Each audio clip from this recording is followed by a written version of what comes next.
Before anyone had ever heard the word probiotic, people were taking ordinary ingredients, rice, beets, carrots, even bread, and letting time and bacteria turn them into something else entirely. Something fizzy, something sour. We call it fermentation now. Back then, they just called it medicine. Today, I'm taking you through 15 fermented drinks that nearly disappeared from modern life. Drinks that were once handed to sick children, exhausted farmers, and recovering patients, long before anyone understood what bacteria even was. Some of these are still everywhere, hiding in plain sight. Others are so obscure you've probably never even heard the name. This is not about miracle cures. Nothing here replaces medicine. What I am going to show you is the actual history, what modern research supports. And before we get into the list, my approach is always accuracy over hype. Where I mention preparation, it's context and history, not a complete guide. Fermentation is a real craft, and anything worth trying safely at home deserves proper research. Here's a taste of what's coming. Number 2 was literally called Haymaker's Punch, and it might be the original sports drink. And number 15 is the one drink on this list that microbiologists are obsessed with right now, and I'll explain exactly why. If you're into food history and the science behind what our ancestors got right, hit subscribe. And drop a comment telling me which of these 15 you've actually tried, because I guarantee at least one will surprise you. Let's get into it. Number 1. Ginger beer, the fizzy stomach remedy. Let's start with one you've probably had without realizing its backstory. Real, traditionally fermented ginger beer isn't the mass-produced soda you find at the grocery store. The original version is made with a ginger bug, a living culture of wild yeast and bacteria grown from fresh ginger, sugar, and water, left to ferment for days until it turns tangy, lightly carbonated, and alive with microbial activity. Ginger has one of the longest documented histories of any plant used for digestive complaints, going back through multiple traditional medicine systems. And people leaned on ginger beer specifically as a way to settle the stomach after meals or during nausea. Ginger itself, the root, independent of fermentation, has a reasonable body of research behind it for nausea, including motion sickness and pregnancy-related queasiness, which is part of why it's still recommended informally today. The fermentation adds live cultures and a different flavor profile, but it's the ginger compounds doing most of the documented work, not magic bacteria. Number 2. Switchel, the original sports drink. Long before Gatorade existed, farmers in colonial America and the Caribbean were drinking this to survive brutal hours in the field. Switchel, sometimes called Haymaker's Punch, is a simple mix of water, apple cider vinegar, ginger, and a sweetener like molasses or maple syrup. It's not always fermented in the strict sense. The vinegar itself is the fermented component, but the drink as a whole carries that same folk medicine lineage as everything else on this list. Field workers drank Switchel specifically to fight fatigue and dehydration during long, hot days of physical labor. The combination of salt-balancing electrolytes from the vinegar, sugar for quick energy, and ginger to settle the stomach made it a practical, homemade hydration tool centuries before sports science existed. Apple cider vinegar has been studied for its potential role in blood sugar response after meals, though results vary and it's not a substitute for medical treatment of blood sugar conditions. The hydration benefit of Switchel mostly comes down to basic physiology. Water, a touch of sugar, and a pinch of salt do help replace what you lose through sweat, which is the same principle modern electrolyte drinks are built on. Number 3. Tepache, Mexico's fermented pineapple tradition. Tepache is a Mexican fermented beverage made primarily from the rind and core of the pineapple, the parts most people throw away, combined with piloncillo, unrefined cane sugar, water, and warming spices like cinnamon and clove. It ferments for just 1 to 3 days, giving it a short, mild fermentation compared to something like kombucha. Tepache has deep roots in Mexican street food culture, historically made with corn before pineapple became the dominant base.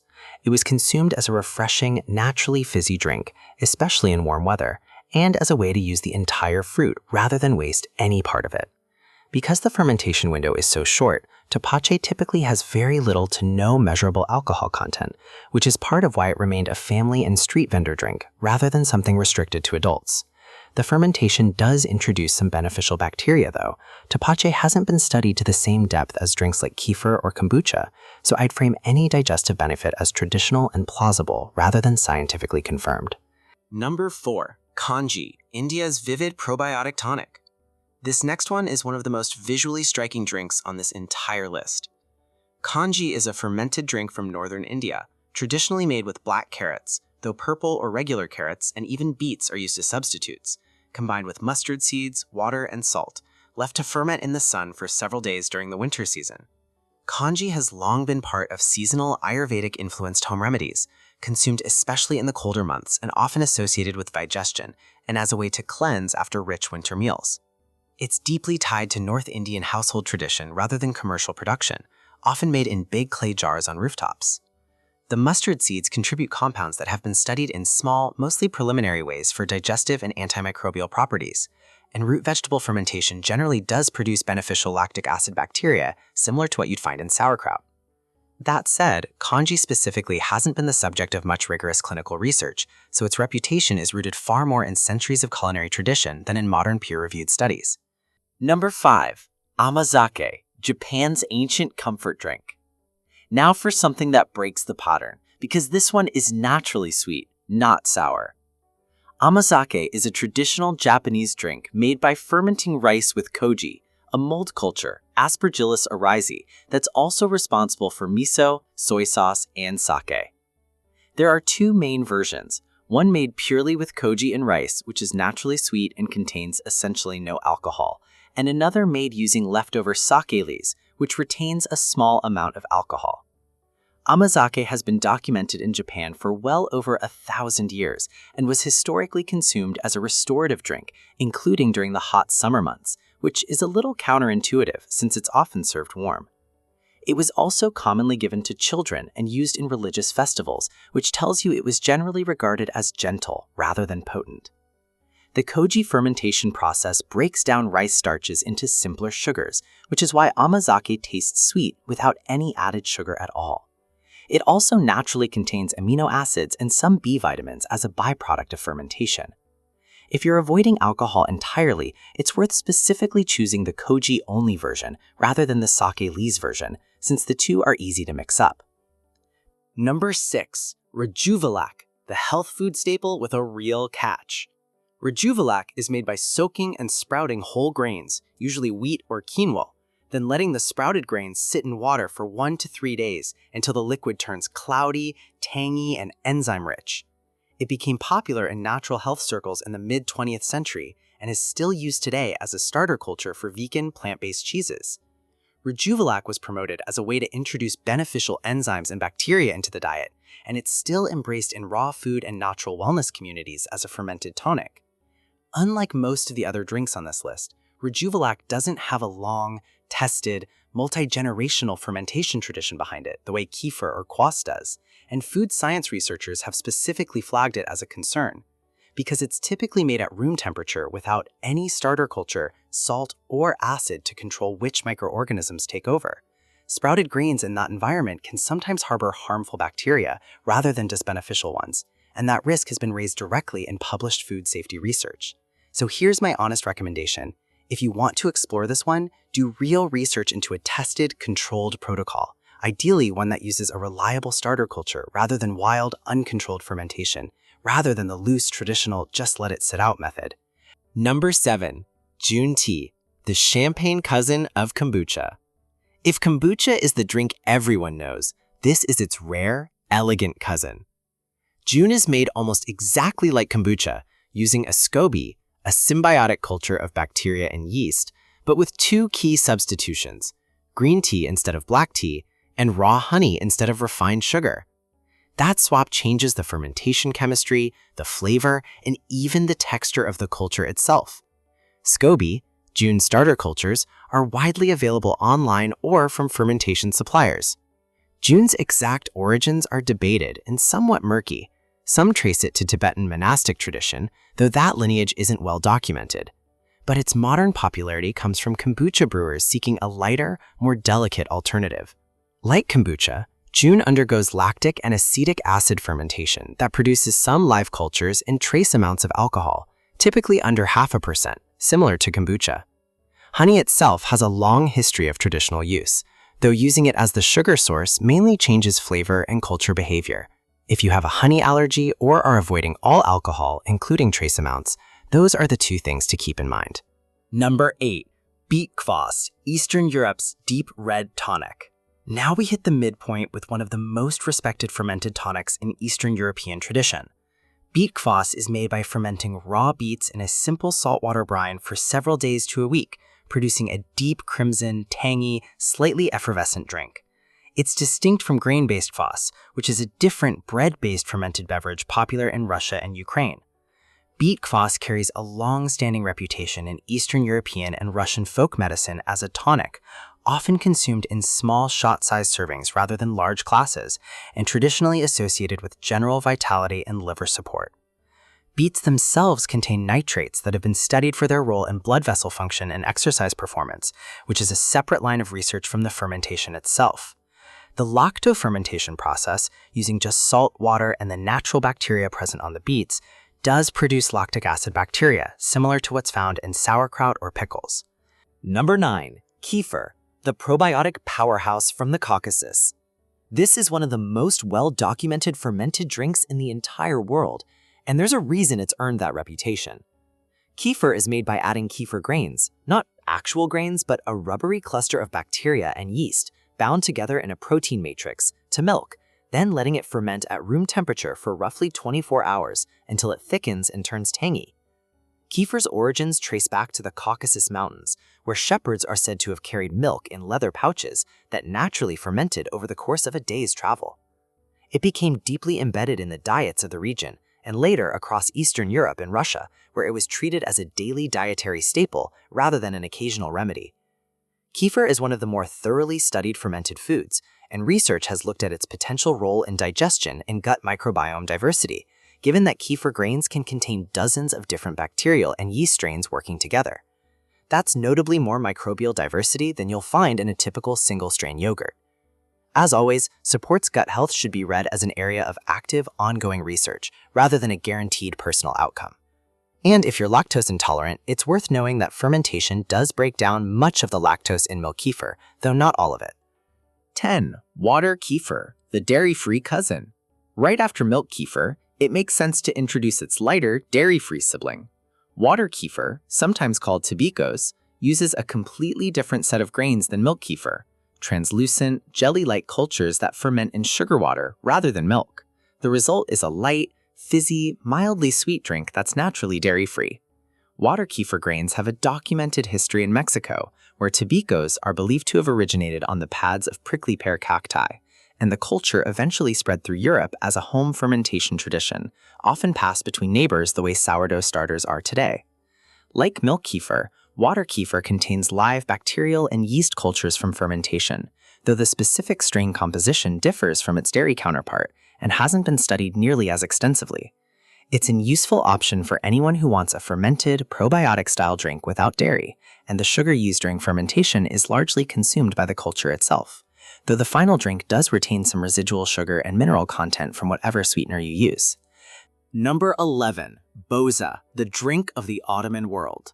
This next one has a texture unlike anything else on this list. Boza is a thick, slightly fermented drink made from millet, wheat, or corn, sweetened and lightly fermented to produce a porridge-like consistency, somewhere between a drink and a soup. It is slightly tangy, with a rich, malty grain flavor, unlike almost any modern drink. It's deeply tied to Ottoman-era culinary tradition and remains popular today across Turkey, the Balkans, and parts of the Middle East, especially in winter. Boza has historically been viewed as a nourishing, energy-dense drink, particularly valued in colder months, and it carries centuries of street vendor tradition in cities like Istanbul, where Boza sellers still walk neighborhoods calling out their product the way ice cream trucks do in other countries. Boza does contain a small amount of alcohol as a natural byproduct of fermentation, generally low, similar to kefir or kombucha, though this can vary depending on fermentation time and the specific recipe. So it's worth being aware of if you're avoiding alcohol entirely or serving it to children, since traditional and modern recipes do vary in this respect. This one's tricky to get right at home because it relies on a balance of cooked grain, sugar, and a reliable starter culture, often a bit of leftover Boza or a specific yeast strain, to thicken properly without over-fermenting. So for your first try, I'd actually recommend sourcing a bottle from a Turkish, Balkan, or Middle Eastern grocer to understand the texture and flavor before attempting a homemade batch from a tested regional recipe. Number 12. Kumis, the nomadic tonic of the steppes. This next one comes from one of the most resourceful food traditions on Earth. Kumis is fermented mare's milk, traditionally made by Central Asian nomadic peoples, including Kazakh, Kyrgyz, and Mongolian cultures, where it's known as irag. Mare's milk is higher in natural sugars than cow's milk, which gives kumis its distinctive, mildly alcoholic fermentation, generally landing somewhere between 0.7% and around 3% alcohol by volume, depending on fermentation time. Kumis was a dietary staple across the steppes, valued partly because fermentation breaks down much of the lactose in mare's milk, making it tolerable for people who couldn't digest milk in its raw form. In 19th century Russia, kumis even became the basis of dedicated kumis cure sanitariums, where patients were sent specifically to drink it as part of recovery programs. A real historical practice, though one that reflects the medical understanding of that era rather than something modern medicine would frame the same way today. Traditional kumis is made from raw, unpasteurized mare's milk, and authentic mare's milk simply isn't something most people have access to. Because of both the raw dairy element and the alcohol content, I'm not going to give you a backyard recipe for this one. It's a fascinating piece of food history, but it's not a practical or safe thing to replicate at home without the original animal source and traditional technique passed down through that culture. It's the drink that proves some traditions are best understood through their history, rather than recreated in your kitchen. 13. Brottrunk, Germany's fermented bread water. Now for one of the strangest names and concepts on this entire list. Brottrunk translates roughly to bread drink, and it describes a German tradition of fermenting sourdough rye bread in water using lactic acid bacteria, producing a sour, tangy beverage that's essentially liquid sourdough.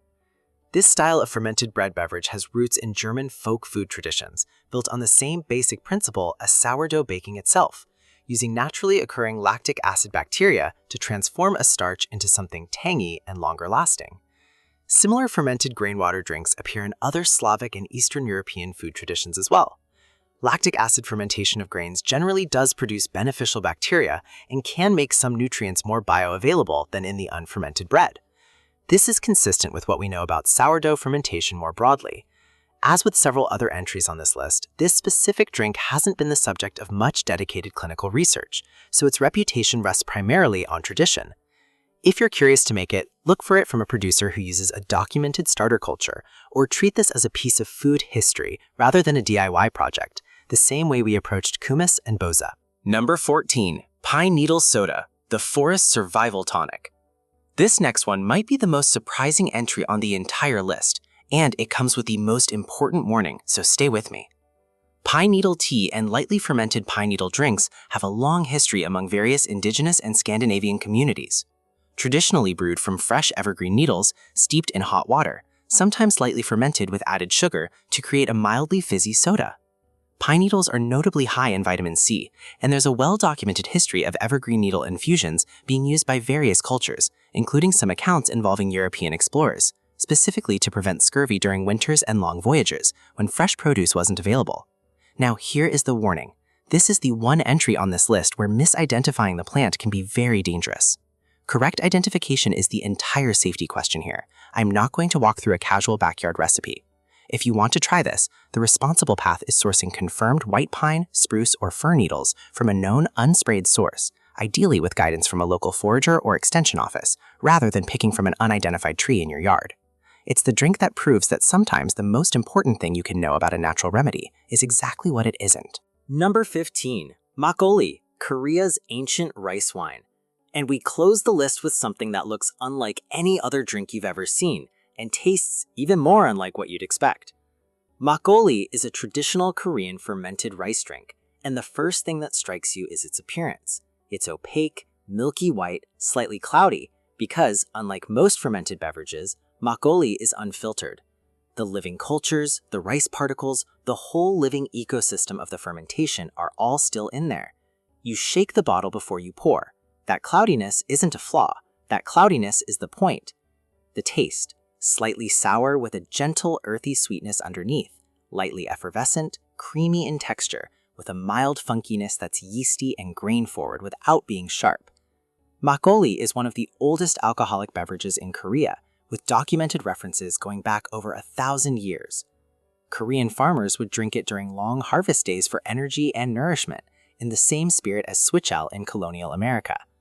One thing that needs to be said clearly, Makgeolli contains real alcohol, typically 6 to 8%, so this is an adult drink, and the health framing applies to moderate consumption, not unlimited quantities.